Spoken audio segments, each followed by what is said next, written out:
right, welcome back to another edition of Ask a Coach. This time it's Try 101. What do we need? What gear do we need to try? Yeah, I think that's a good one. What do we need to try? We're going to go from covering with Coach Maria and Coach Lloyd from sprint, from the swim to the bike to the run to transition and perhaps before and after wear because it all matters. All right. So let's get after it. Coach Lloyd and Coach Maria, what do we need to try?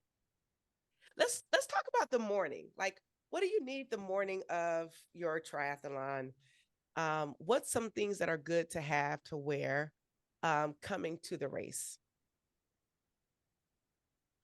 But I think just depending on the time of year, you just have that nice outer layer that's comfortable. Whether it's your sweatpants or your shorts, your t-shirts, something that's gonna be warm and comfortable that feels good on your skin.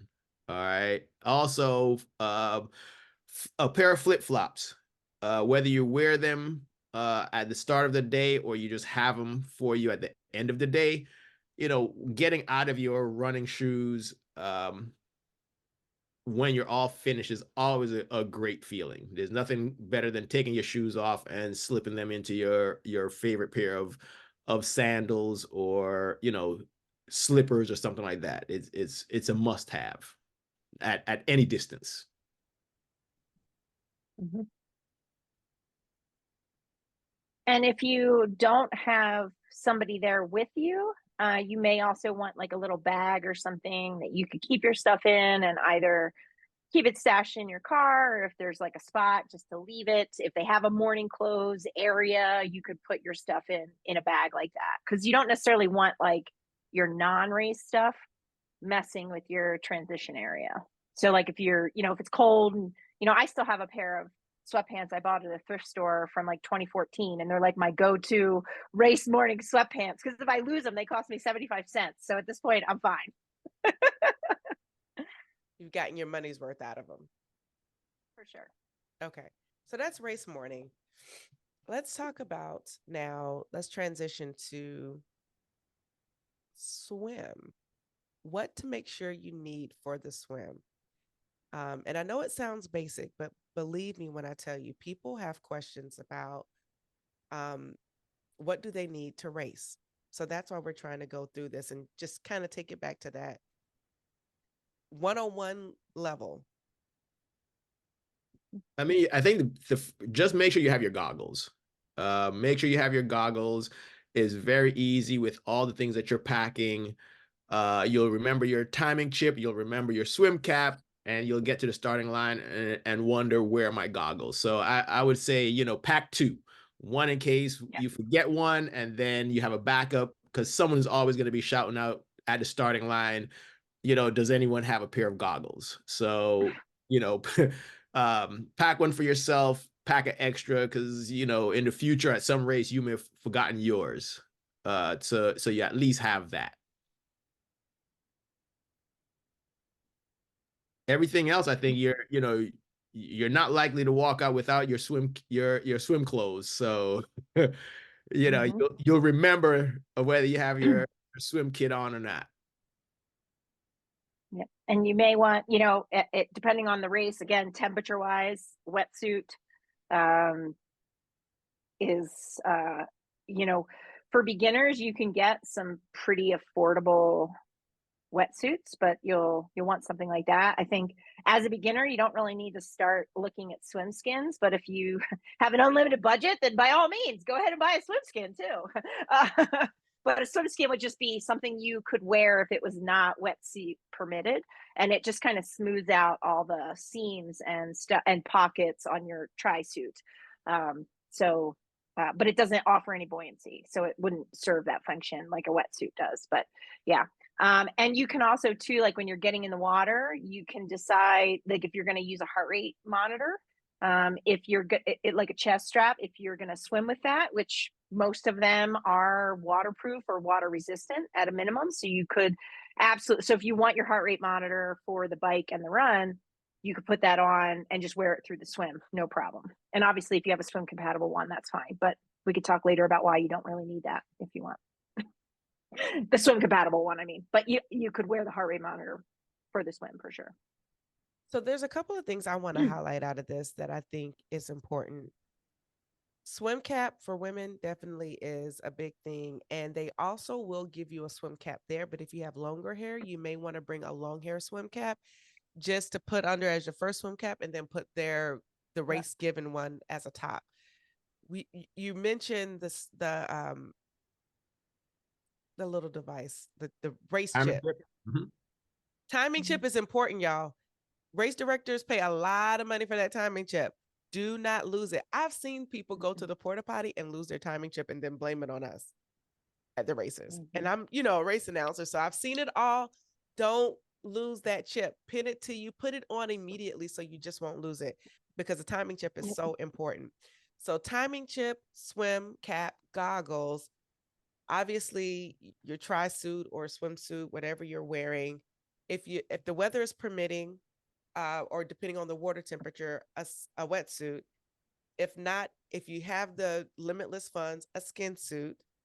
But most importantly, make sure you have 2 pair of goggles in case someone will be asking for it on race day, because that is the truth. They will be asking for a pair of goggles on race day. Mm-hmm. Moving on to the bike. Helmet. Helmet. Yeah. A good one. A good one. I mean, we've talked about your kit and not paying with your skin. The most precious thing you have is your brain. So make sure you have a good helmet. Make sure it's certified. Make sure it's good. That's the one thing where you do not want to go for the least expensive one. If you're ever going to spend money on, one piece of equipment, it will be your helmet. If you've cycled a lot, you've had a hit, you've had a fall, you realize like you want to protect your brain from any kind of falls that come. We all get accidents. So again, that's the one piece of equipment you do not want to skimp on. Yep. And on race day, if there's an official around and you are on your bike, in transition, moving your bike, like coming out, and you do not have your helmet on and strapped, it's a DQ. So be really, really mindful of having that helmet, not just for your brain, which should really motivate all of us. But we might not sometimes think about, like, as we're coming out of transition, like pushing our bike out of transition, we might not realize, like, you have to have that helmet strapped. And then 2 other points on the helmet. Helmets go bad after about 5 to 7 years. So if you came into triathlon from a cycling background and you have, like, again, I know we're talking to beginners, so if this is your first year, your helmet's probably fine. But as you stay in sport longer, 5 or 7 years is about the lifespan of a helmet to be protective. And if you crash and that helmet gets dinged in any way, shape, or form, it is no longer usable. It's done. It's done its job. You got to get a new one. It may seem expensive, but imagine the cost of a new brain. It's it's traumatic, actually. So, I mean, obviously there's more things you need on the bike, but the helmet is like, do not leave without your helmet, like most important item. And I'm going to circle back on that because having been in a couple bike accidents, I'm just going to stress the point. Make sure it fits properly. I can't, so many times you're at a race watching and you'll see folks coming out of transition with the bike helmet pushed all the way back into the middle of their head versus actually sitting properly on the top of their head, and it's like, well, I have the helmet on. Yes, but it's not properly fitted to you so that it really wouldn't do its job. So make sure it's fitted on your whole head versus pushed all the way back. And not providing you any real support. Yep. And then, of course, moving from your helmet, don't forget your shoes. If you're gonna do You can get away with your running shoes if you want, if you have traditional pedals, but if you're gonna go with the clipless pedals, then make sure you have your cycling shoes right there ready to go as well. You can have your depending on what helmet you have, it may have a visor, or you may want to have your shades uh, to protect you from the sun, the glare. Some people really like riding gloves, so that in case you you fall, you have them. It's really a preference. So yeah, your Mhm. gloves, your shades, your cycling shoes, or your regular running shoes, and your helmet. Mhm. So I was going to ask, like, is it really important? Why do you need shades? And do you need shades, or can you wear your glasses? If you wear glasses, like, what's the importance of the shades? Because I see some people, I know the answer, but I'm just saying in case somebody doesn't. They even have like the little windshields. What's the importance of all that? Well, just like the helmet protects your head, the glasses, tinted or otherwise, are protecting your eyes. And and on sunny days, certainly, I think our vision is improved by protecting us from bright sunlight. But if it's not super sunny out or it's raining, I actually have a pair of clear glasses that I wear because I actually wear contacts. So if you wear contacts and you're not wearing glasses, those contacts are either going to fall out of your eyeballs or they're going to be like glued. Yeah, exactly. Thank you for demonstrating. Or they're going to be glued to your eyes because your eyes are going to get so dry. So I think, just like the helmet's protecting your head, the glasses are protecting your eyeballs. And so I do think they're an important piece of it.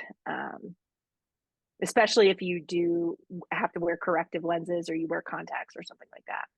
And on that note, if you wear corrective lenses, and you want to wear your actual glasses on the bike, either your prescription sunglasses or your prescription uh, non-tinted glasses, most triathlons will have a table where you can leave glasses when you go in the water and when you come out of the water. And you can actually get prescription goggles too if you really wanted to. If you're somebody who cannot wear contacts, because as we age sometimes, and even if you have astigmatism, it can be hard to wear. It can be hard to wear contacts. And if you do wear contacts, that's another piece of gear you want to have on your person for the bike and the run. An extra pair of contacts, because if one does go flying out of your eye, you want to be able to replace it.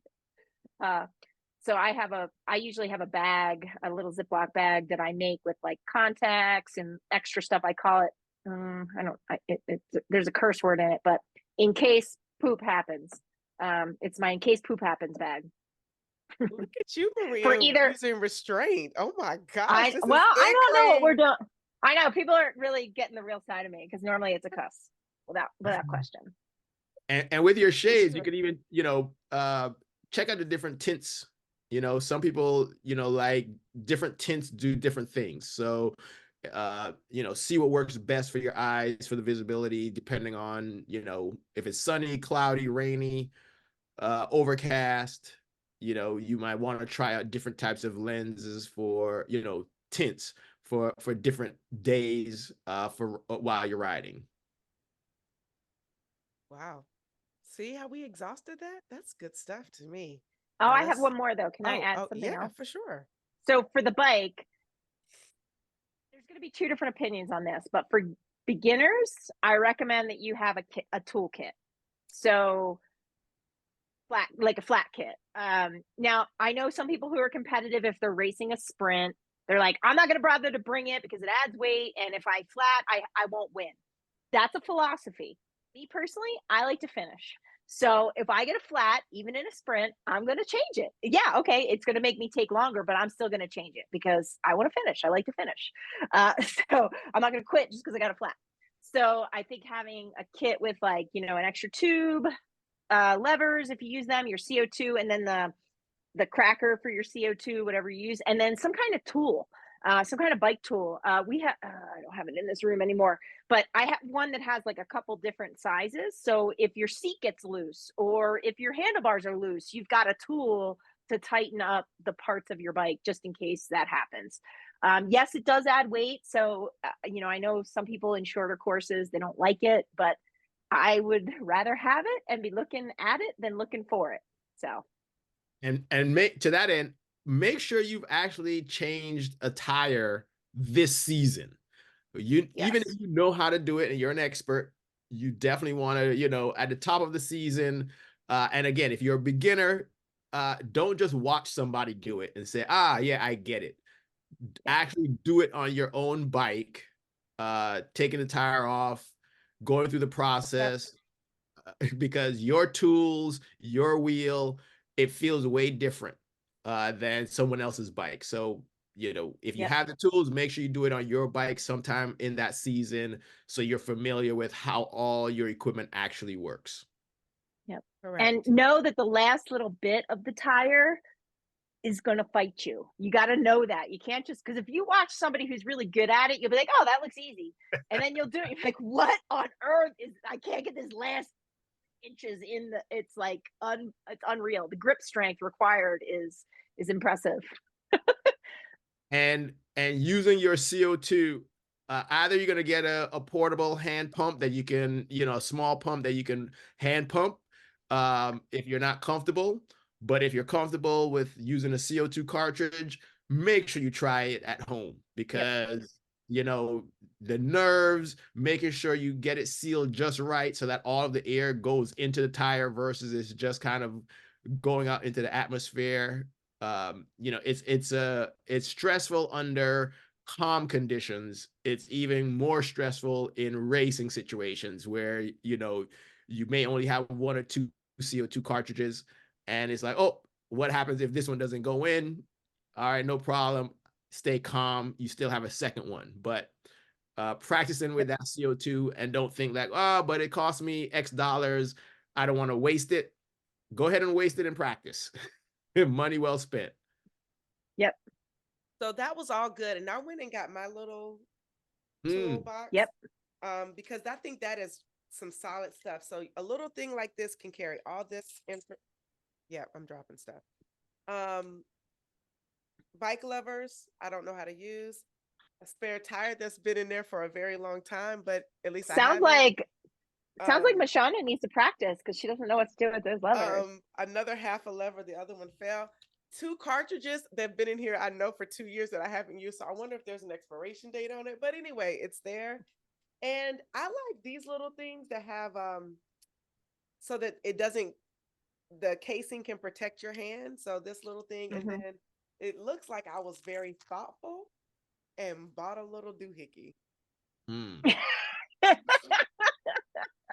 A bike tool. So a bike tool.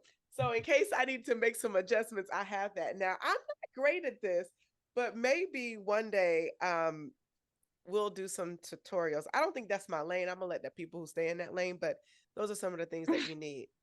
Okay. You can definitely go on YouTube and see tons of videos on how to change your front tire and back tire. One of those in and then actually do it. Yeah. You'll be surprised. It takes a little longer than what they do on the video when you're doing it yourself. So, feel free to practice a couple times. The more times you do it, the more comfortable you get with all the steps, and make sure that you're not skipping a step. Now, as you can see, we spent a lot of time on the bike because the bike is where you spend the most time and the most money. the most gear. Yes, and the most gear. So listen, do not skimp on your bike stuff, but you can get it at affordable rates and places. So just hit me up if you're looking for some places. I do have some good options because I've had to try on a budget, but I'm not going to mention that out loud. But if you hit me up, I got you. So whenever possible, support your local bike shop and run shop because those local shops are really important to our sport. So whenever possible.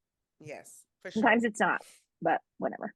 That's my only PSA. No brand names, no shop names. Just support your peeps.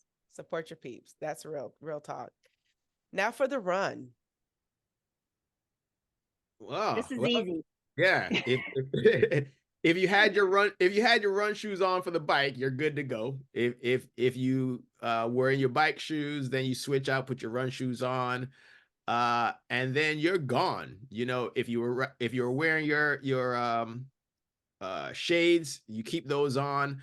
You're gonna swap out your bike helmet for, you know, either your running cap or your visor, or you'll go without, just depending on what's your preference. And then I think the only additional piece, well, is most likely you're going to throw on a race belt at this point, because you wouldn't have used it for the swim. Most races aren't asking you to wear it on the bike anymore. So Yep. throwing on your race belt with your bib and your race number, you'll make sure you throw that on, and then you're off. And you will not be bringing your music with you, Oh yeah, because that will get you a penalty. I think it's a DQ if you're wearing yeah, music. Yeah. yeah. I think so. But you might want a visor or a hat. Definitely. So Definitely. you might want to, put the visor or the hat near your running shoes. But I have seen people who left their running shoes. So you guys make sure you have everything packed. Pack, repack, pack again. Like, so pack, take it all out. Repack, take it all out, pack again. Just to make sure that you have everything that you need for a race day. So let's talk about transition and how you should bring your stuff to transition.